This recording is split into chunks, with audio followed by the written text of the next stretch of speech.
Shivkranti TV news अन्याय, अत्याचार, बेकायदेशीर कृत्य करणाऱ्या विरुद्ध शोषित पीडित न्याय देणारा एकच आवाज. Shivkranti TV Dinbandhu news. संपादक सत्यशोधक शंकरराव लिंगे. 73 87 38 0.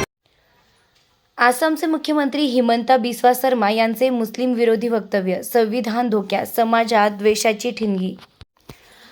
आसामचे मुख्यमंत्री हिमंता बिस्वा शर्मा यांनी पुन्हा एकदा हिंदू मुस्लिम द्वेष, जातीवाद आणि समाजात फूट पाडणारी भाषा वापरून गंभीर वाद निर्माण केलाय.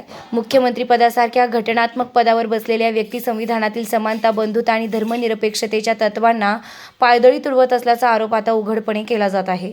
एका जाहीर सभेत बोलताना शर्मा यांनी मिया मुस्लिम समुदायाबाबत अवमानकारक, टोचणारी आणि अप्रत्यक्ष बहिष्काराला प्रोत्साहन देणारी भाषा वापरली.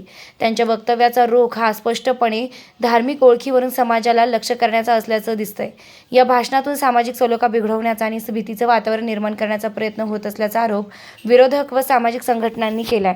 मुख्यमंत्री शर्मा यांचे हे वक्तव्य केवळ राजकीय विधान नसून संविधानाच्या आत्म्यावर थेट आघात करणारे असल्याचं त्यांनी म्हटलंय.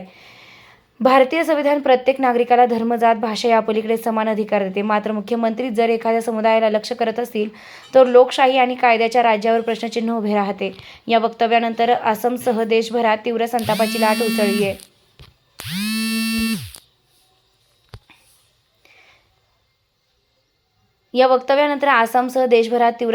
लाट उसळली आहे.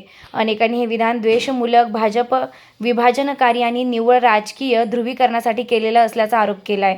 राजकीय विश्लेषकांच्या मते अशा प्रकारची भाषा वापरून धर्माच्या नावावर मतांचं ध्रुवीकरण करणे आणि निवडणूक राजकारणासाठी समाजात फूट पाडणे या लोकशाहीसाठी अत्यंत धोकादायक मार्ग आहे. मुख्यमंत्री पदावर असलेल्या व्यक्तींकडून अपेक्षित असलेली संयम, घटनात्मक शपथ आणि जबाबदारी या वक्तव्यात पूर्णपणे अनुपस्थित दिसते.